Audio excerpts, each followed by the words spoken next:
Hello hi नमस्कार मु आज जाऊँगी चाउमिन प्रस्तुत करने को देखो ये बीन्स प्याज आलू कैप्सिकम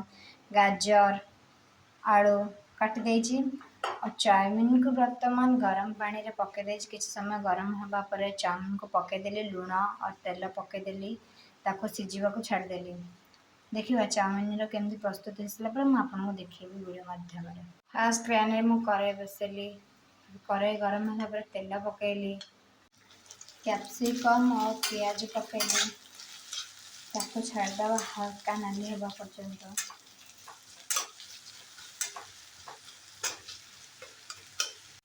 देखो तो हल्का नाली होगा पर्यंत आसला नाली होगा को आसला पकेली आलू पकेली गाजर पकेली सबू परिवा को घाटी देली ताको किसी समय छाड़ी से मोल सिझापी देखो चाउमिन प्रस्तुत हो गला चलतु खाइबा देखिए मुझे कहबी केमती लगुच।